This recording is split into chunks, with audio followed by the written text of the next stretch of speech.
Office de radio et télévision du Mali, bienvenue sur notre antenne à Bamako, il est 7h.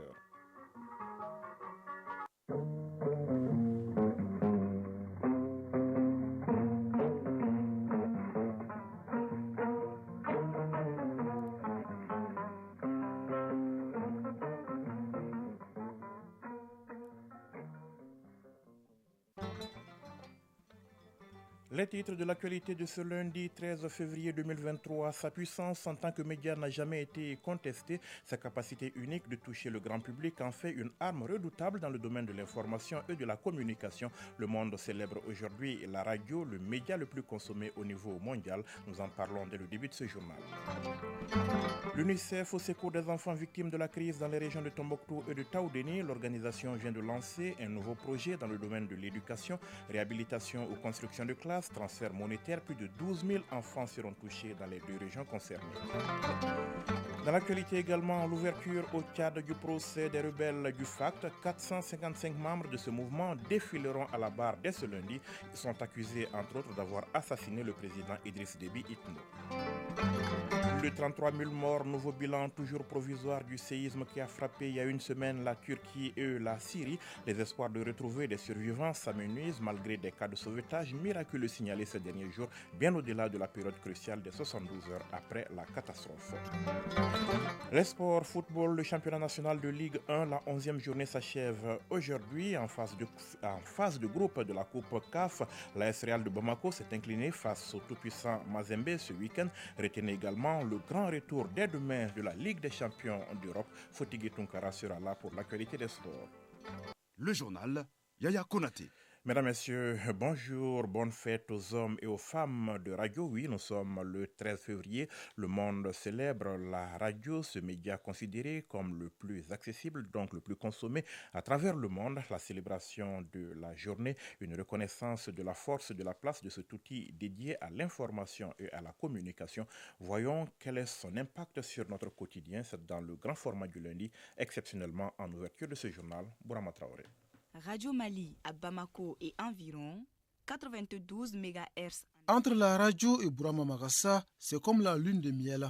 Ce photographe professionnel ne se sépare jamais de cet outil incontournable d'information, devenu son fidèle compagnon. Sa passion pour la radio, plus qu'une simple affirmation, est bien réelle. Je suis un grand fan de la radio, puisque tous les matins que Dieu fait, avant de sortir, j'écoute la radio, surtout les communiqués, qui nous renseignent beaucoup plus sur les faits et gestes qui se sont passés dans la nuit et dans la journée.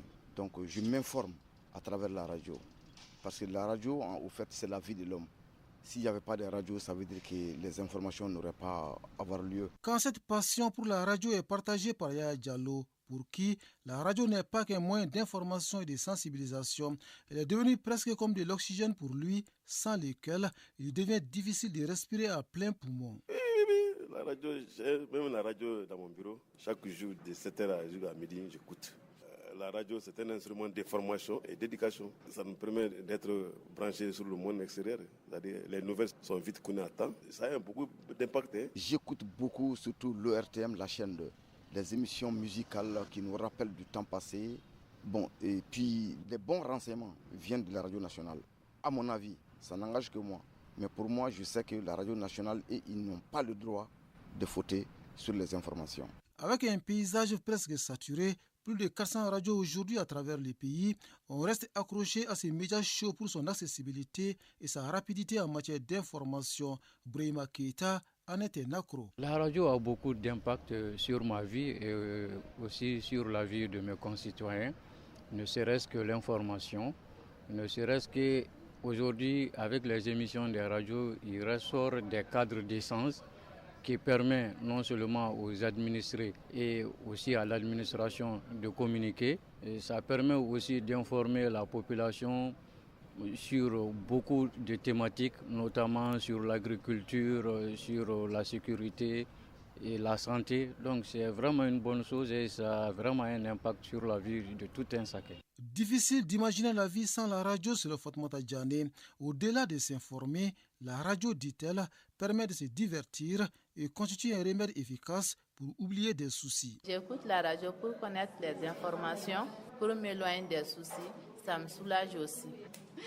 Ça nous donne des idées et puis ça nous donne la relation, quoi. Lui aussi ne manque pas d'éloges pour un média qu'il qualifie d'incomparable. Issa Sawadogo estime que la radio impacte positivement son quotidien. Quand j'écoute la radio, cela me permet de comprendre et d'être au courant de beaucoup de choses. Être à l'écoute de la radio permet également d'oublier des soucis et de bien se comporter. Par l'engagement que la radio entretient avec ses auditeurs, c'est le média idéal pour une communication de proximité. Dans une certaine mesure, elle est l'expression de la vie politique nationale, régionale et locale. Mme Zakri Marie-Laure est journaliste ivoirienne. La radio, aujourd'hui, c'est le média le plus consommé à côté de la télévision, de la presse imprimée ou presse écrite. C'est un fabuleux média de masse. Elle est d'une puissance colossale qu'elle rejoint un grand nombre de personnes. Et chacune de ces personnes éprouve le sentiment d'être en lien direct et unique avec la voix de la radio. Donc c'est un rapport intime et chaleureux qui s'établit entre la radio et son auditoire. Dédier une journée à la radio, c'est rendre à César ce qui appartient à César, c'est-à-dire mettre en relief la puissance de cet outil en tant que plateforme pour l'éducation et la liberté d'expression, selon Mme Zakri Marie-Laure, journaliste ivoirienne. Célébrer la radio, c'est vraiment reconnaître l'importance, reconnaître cette force qu'a la radio. Et il faut dire également que c'est un moyen de communication et c'est à faible coût. Toute personne peut accéder à la radio, ce n'est pas cher aujourd'hui, et avoir toutes les informations. Et toute personne peut écouter la radio parce qu'il y a des informations en langue, par exemple. Lorsque nous avons des informations, nous voulons toucher la population locale, eh bien, la seule chose, c'est de s'exprimer en langue. Et dans nos radios locales, nous avons des informations en langue. Donc, célébrer la radio, je pense que c'est lui reconnaître sa place. Reconnaître sa place dans un paysage médiatique à la fois divers et varié. Bien que les nouvelles technologies de l'information et de la communication aient le vent en poupe, la radio reste cette voix porteuse pour les voix qui portent.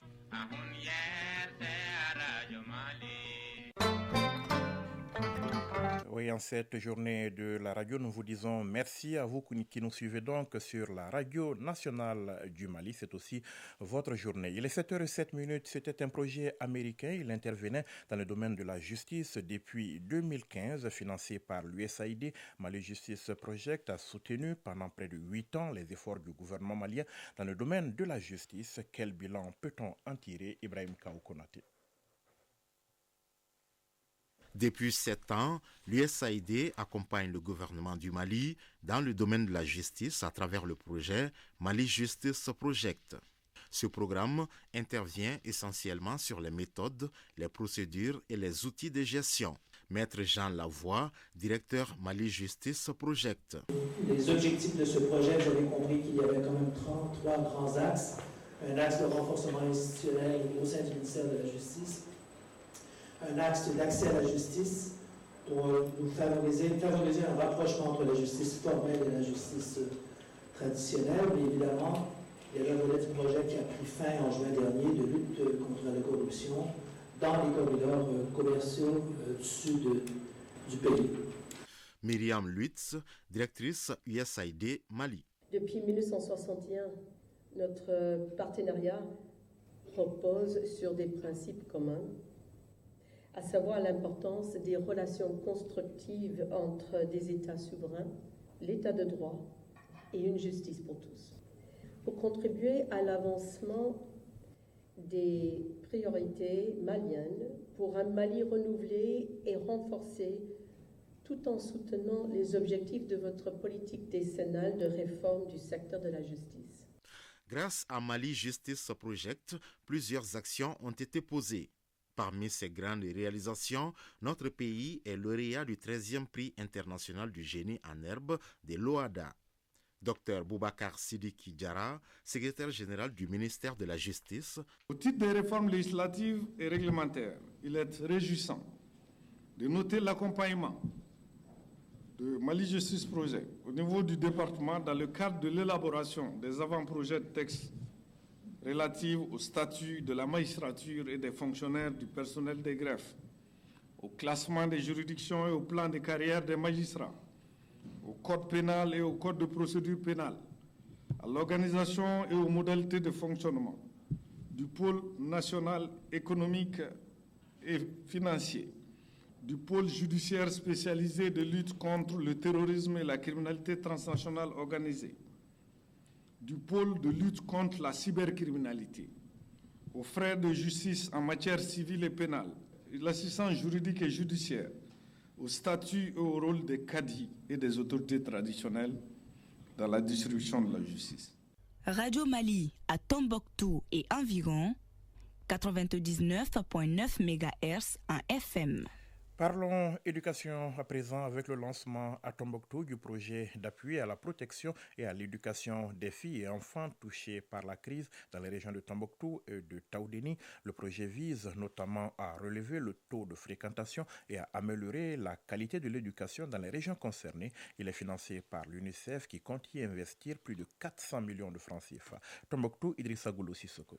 Le projet d'appui à la protection et à l'éducation des filles et enfants touchés par la crise dans les régions de Tombouctou et Taoudéni, ainsi lancé, contribuera à améliorer l'accès à l'éducation, offrir un enseignement de qualité et à renforcer les capacités des acteurs de l'éducation.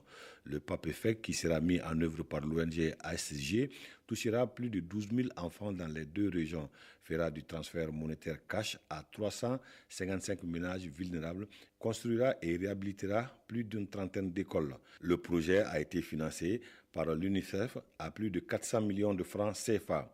Maman Bouri Sango, secrétaire général de l'ONG ASG. Le développement du système éducatif dans les régions de Tombouctou, Taoudéni et Gourmara-Rousse reste encore tributaire de trois problématiques majeures. Le faible accès à l'éducation, la faible qualité des apprentissages, la faible capacité de pilotage des structures déconcentrées et décentralisées de l'éducation. Benoît Daondo, chef de bureau de l'UNICEF. Ce projet couvre différents aspects des problèmes qui minent l'école dans nos deux régions. Sa bonne mise en œuvre requiert l'implication et l'accompagnement de nous tous pour le bonheur des enfants des deux régions. Le représentant du collège transitoire de Taoudéni et le directeur de l'académie de Tombouctou se sont réjouis du lancement du projet qui permettra de réduire le nombre d'écoles fermées pour insécurité. Mamadou Tembeli, directeur de cabinet du gouverneur de Tombouctou. Le présent projet, qui vise l'atteinte des objectifs du PRODEC D et des objectifs du développement durable numéro 4, cadre parfaitement avec les orientations stratégiques données au plan de travail gouvernemental par le président de la transition. Pour une durée d'une année, ce projet permettra de renforcer l'accès à une éducation de qualité dans un environnement protecteur. Tombouctou, Idrissa Goulou Sissoko, Mamoudou Askofare pour l'ORTM.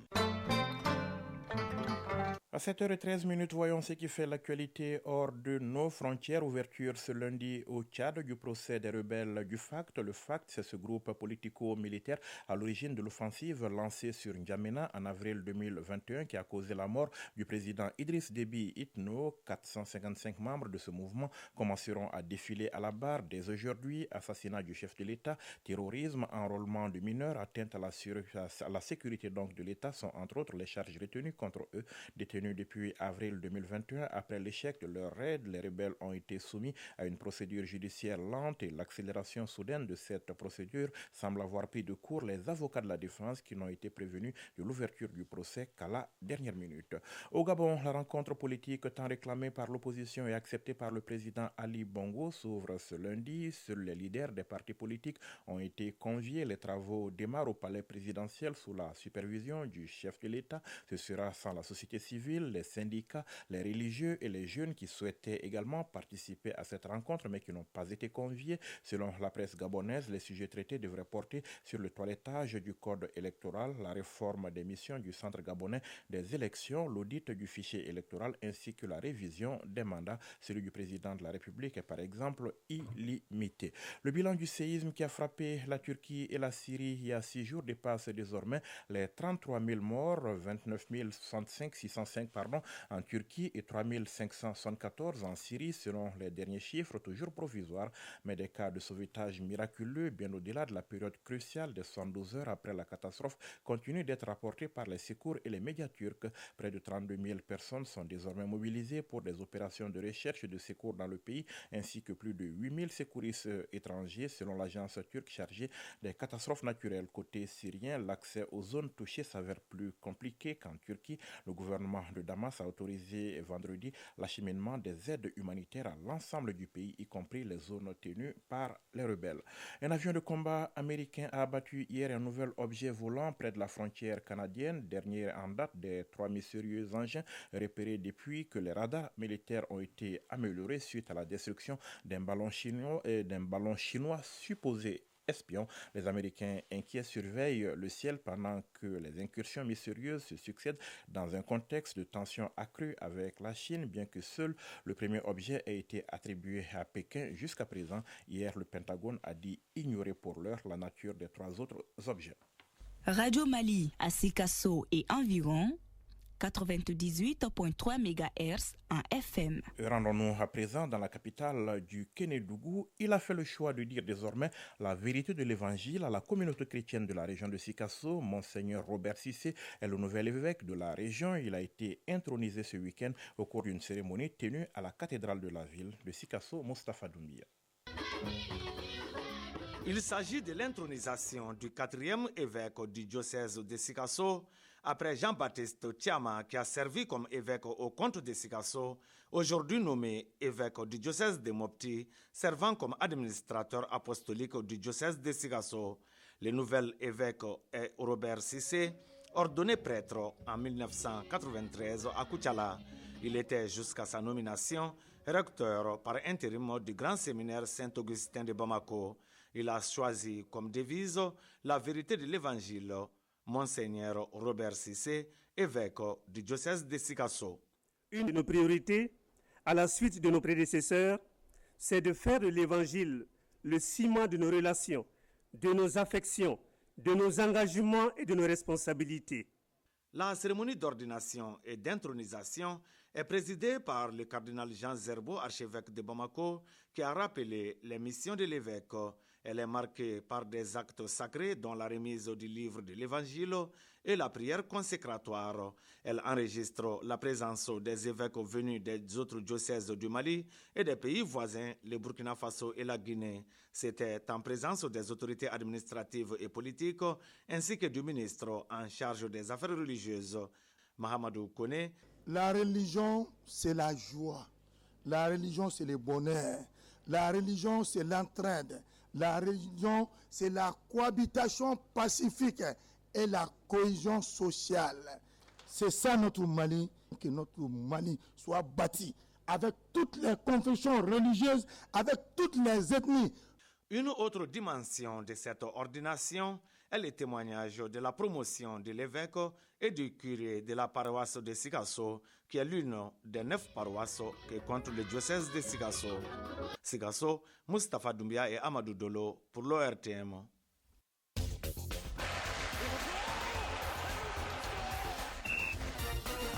« 7h18, l'heure des sports ce matin avec Fotiki Tunkara en direct de ce studio. Bonjour Fotiki. Bonjour Yaya Konaté, bonjour à tous. Et bonne fête puisque c'est la journée mondiale de la radio. Merci beaucoup et pareillement vous aussi. On va parler foot, Fotigui, et on commence par le championnat national de Ligue 1. C'est finalement cet après-midi que prend fin la 11e journée. Oui, avec notamment les matchs Bingan FC US Bougouni, interrompu vendredi en raison d'une coupure d'électricité au stade Omnisport Modibo Keita à la 40e minute de jeu, alors que le score était de 0-0. Le match reprendra cet après-midi sur le même terrain et à partir de la minute où l'interruption est intervenue. Ce sera avec les mêmes acteurs et les mêmes officiels. Hier, l'USFAS et les Sobi ont fait match nul 1 but partout. L'AS Police a dominé Yéla Olympique 2-0. Autre résultat de cette 11e journée, l'ASCO a tenu en échec le Djulba AC 1 but partout. L'AS Bakardia Nibaroui Lycée incliné à domicile 1-0 devant le 11 cratère de Nyarela. A perdu 2-0 face au Stade Malais de Bamako. Black Star de Badalabougou s'est imposé 2-1 devant El Seba. Le match AS Real USC Kita est donc reporté à une date ultérieure en raison du déplacement du Real à Lumumbashi pour la Coupe CAF. Et on passe aux compétitions africaines des clubs en première journée de la phase des groupes de la Coupe CAF. Le représentant malien, l'AS Real, s'est incliné face au tout-puissant Mazembe, le tout-puissant donc plus puissant que l'AS Real. Absolument, hein? En déplacement hier donc à Lubumbashi, en République démocratique du Congo, au compte de la première journée du groupe D de la Coupe CAF, l'AS Real de Bamako a perdu 3-1 contre le tout-puissant Mazembe. C'est donc tout est presque joué en première partie puisque le score à la mi-temps était de 2-1. Ouverture du score à la 24e minute de jeu pour les TP Mazembe par Kitambala Bola, puis l'égalisation à la 32e minute de jeu pour la Real de Bamako par son défenseur latéral Suleiman Koulibaly. Les Congolais reprennent l'avantage au score seulement 6 minutes plus tard par Alex Ngonga. La deuxième partie sera très tendue et très serrée entre les deux équipes. Mais l'AS Real finira par rompre après avoir longtemps résisté à la charge donc des Congolais en concédant un troisième but aux Congolais qui corse l'addition dans le temps additionnel par Patient Mwamba entré en cours de jeu. Avec cette défaite donc 3-1 en cette journée inaugurale, la phase de groupe de la Coupe CAF est mal partie pour l'AS Real de Bamako qui doit vite se ressaisir à domicile contre l'US Monastir de la Tunisie dimanche au stade du 26 mars de Irimadio au compte de la deuxième journée du groupe D de la Coupe CAF. Mais déjà cet adversaire a réalisé l'une des bonnes opérations au compte donc de cette première journée, puisque hier, l'US Monastir a dominé Young African de Tanzanie 2-0. Autre résultat de cette première journée de la phase de groupe de la Coupe CAF, Esco de Kara et Futur FC ont fait match nul 1 but partout. Diable Noir a battu River United 3-0. Aseg Mimosa et Motema Pembe ont fait match nul 0-0. Marumo Galante a dominé Al-Akdar 4-1. Pyramide et Phare de Rabat ont fait match nul 2 buts partout. Enfin, le SEM d'Alger a tout simplement dominé Saint-Éloi Lupopo de la République démocratique du Congo, coaché par notre compatriote Mohamed Makasouba par le score de 3-0. 3-0 donc. Je parie que ce rendez-vous est noté dans l'agenda des amateurs du ballon rond. En Europe, c'est le grand retour de la Ligue des Champions. Les huitièmes de finale commencent dès demain. Oui, 4 rencontres donc sont à l'affiche cette semaine. Et déjà, demain mardi, le PSG recevra Bayern Munich. Ce sera à partir de 20h temps universel. Milan AC va donc recevoir Tottenham, c'est à partir de 20h également. La suite donc mercredi avec Dortmund-Chelsea, Club Brugge Benfica, et ces deux matchs se jouent également à partir de 20h temps universel. Merci Fotigué pour toutes ces précisions sportives. Je vous souhaite de passer une excellente journée. Pareillement à vous aussi. Le rappel du sommaire dans un instant. Sa puissance en tant que média n'a jamais été contestée. Sa capacité unique de toucher le grand public en fait une arme redoutable dans le domaine de l'information et de la communication. Le monde célèbre aujourd'hui la radio, le média le plus consommé au niveau mondial.